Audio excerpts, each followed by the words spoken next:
tapat, matatag at maaasahan balitang tama at totoo lamang dito sa Pilipinas Network. Magandang araw sa ating mga kababayan sa Pilipinas at sa buong mundo. Huwag kalimutang pusuan ang video, sumubaybay at pindutin ang patingaw upang lagi kayong updated sa balita.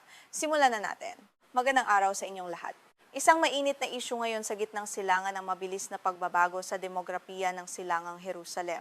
Sa kasalukuyan, mas pinahigpit pa ng Israel ang kontrol nito sa pamamagitan ng malawakang pagpapalayas at demolisyon ng mga bahay ng mga residenteng Palestino.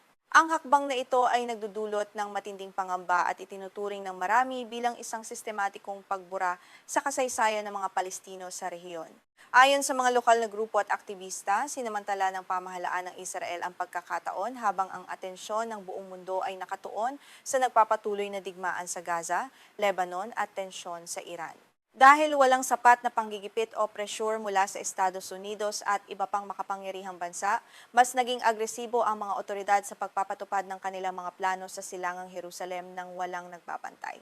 Batay sa ulat ng Iramim, isang kilalang organisasyong Israeli na sumusubaybay sa mga polisiya sa pamayanan, higit sa 260 bahay at istruktura ang winasak noong taong 2025.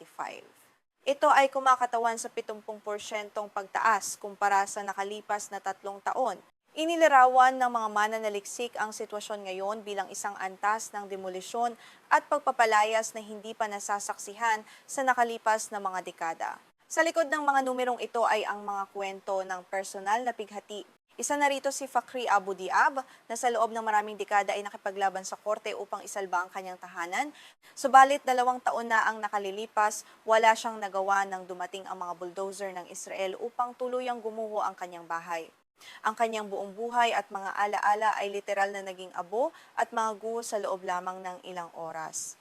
Sa ngayon, si Abu Diab at ang kanyang asawa ay nakatira na lamang sa isang pansamantalang mobile home na itinayo sa ibabaw mismo ng mga guho ng kanilang dating bahay. Sa paligid nila ay ang mga piraso ng kanilang nakaraan tulad ng bisikleta kung saan nakatayo ang kanilang silid tulugan at ang larawan ng kanyang yumaong ina na ipininta sa natitirang pader. Ngunit maging ang kanilang pansamantalang tirahan ay nakatakda na ring alisin. Upang maunawaan ang lalim ng hidwaan, mahalagang balikan na sinakop ng Israel ang silangang Jerusalem kasama ang West Bank at Gaza noong digmaan ng 1967. Para sa mga Palestino, ang 3 teritoryong ito ang pundasyon ng kanilang pinapangarap na malayang estado sa hinaharap. Gayunpaman, itinuturing ng United Nations at ng internasyonal na komunidad ang pananakop na ito bilang ilegal sa ilalim ng batas ng daigdig. Sa panig naman ng Israel, itinuturing nila ang buong Jerusalem bilang kanilang nagkakaisa at permanenteng kabisera. Bagamat may karapatang mag-apply ng citizenship ang mga Palestino sa silangang Jerusalem, kakaunti lamang ang gumagawa nito dahil ang pagtanggap nito ay nangangahulugan ng pagkilala sa pamumuno ng Israel. Dahil dito, wala silang sapat na legal na proteksyon laban sa mga patakaran sa pabahay na ipinapasa ng Knesset. Ipinapakita ng mga datos ang malaking diskriminasyon sa pamamahagi ng permit sa pagtatayo ng gusali. Noong nakaraang taon, halos 9,000 permit ang inaprubahan para sa mga residenteng Hudyo sa Jerusalem, habang mas mababa sa 700 naman ang ibinigay sa mga Palestino. Nangyayari ito sa kabila ng katotohanan ang mga Palestino ay bumubuo sa 40% ng kabuuang populasyon ng buong lungsod. Ipinaliwanag naman ng mga opisyal ng Israel na ang pagkakaibang ito ay dahil sa hindi naman madalas nag-apply ng permit ang mga Palestino. Sa kabilang banda, sinasabi ng mga residenteng Palestino na walang silbi ang pag-apply dahil halos palaging tinatanggihan ang kanilang mga kahilingan. Ito ang nagtutulak sa marami na magtayo ng bahay ng walang pahintulot na kalaunan ay nagiging dahilan upang ito ay gibain ng pamahalaan. Kapag nagtayo ng walang permit ang mga Palestino, automatiko silang nahaharap sa banta ng demolisyon. Kasabay nito, ginagamit naman ng mga grupong settler ng Israel ang iba't ibang komplikadong batas upang mabili o tuluyang maagaw ang mga ari-ariang pagmamay-ari ng mga Palestino. Ang ganitong sistema ay nagdudulot ng patuloy na kawalan ng katiyakan sa buhay ng libu-libong pamilyang Palestino na naninirahan sa lungsod. Ang kapitbahayan ni Abu Diab na tinatawag na Al-Bustan ay matatagpuan sa isang lambak sa labas lamang ng Old City, kung saan malinaw na nakikita ang simboryo ng Al-Aqsa Mosque. Ang lugar na ito ay bahagi ng mas malaking distrito ng Silwan na tinitirhan ng may 20,000 Palestino Dahil malapit ito sa mga pangunahing relihiyoso at arkeolohikong site, labis itong hinahangad ng mga grupong settler na Judyo. Ayon sa pamahalaang lokal ng Jerusalem, ang mga bahay sa Albustan ay kailangang gibain dahil itinayo ang mga ito nang walang kaukulang permit sa mga lugar na hindi naman inilaan para sa tirahan. Plano ng pamahalaan na magtayo ng isang pampublikong parke at paradahan sa lugar na ito para sa kapakinabangan ng lahat.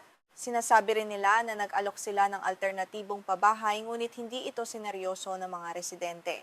Para sa mga residente tulad ni Abu Diab, ang laban sa korte ay nagsimula pa noong taong 2004. Bagamat ang ilang bahagi ng kanyang bahay ay itinayo bago pa ang taong 1967, napilitan silang magpalawak ng walang permit dahil sa kawalan ng ibang pagpipilian para sa lumalaking pamilya. Sa kasalukuyan, may humigit kumulang 1,500 Palestino sa Albustan ang nahaharap sa banta ng biglaang demolisyon. Hindi kalayuan sa Albustan, partikular sa mataong kapitbahayan ng Batan al-Hawa, mabilis na lumipat ang mga settler na Judyo habang ang mga Palestino naman ay unti-unting pinapaalis. Ang sitwasyong ito ay nagpapakita ng isang malaking pattern ng pagbabago ng populasyon sa pamamagitan ng mga legal at administratibong desisyon na pabor sa pagpapalawak ng mga pamayanang Hudyo sa mga tradisyonal na komunidad ng mga Palestino. Isa sa mga naapektuhan ay si Zuhair al-Rajabi at ang kanyang malaking pamilya na inutusang umalis sa kanilang tahanan noong Enero matapos ang desisyon ng Korte Suprema ng Israel. Ipinakita ni al-Rajabi ang mga dokumento mula pa noong taong 1966 na nagpapatunay ng kanyang pagmamay-ari sa lupa. Sa kabila nito, kailangan niyang lisanin ang bahay sa Hulyo ng walang malinaw na matitirhan dahil sa napakataas na upa sa lungsod. Noong nakaraang Marso na itala ang pinakamataas na bilangan ng pagpapalaya sa Batan al-Hawa sa loob ng ilang dekada.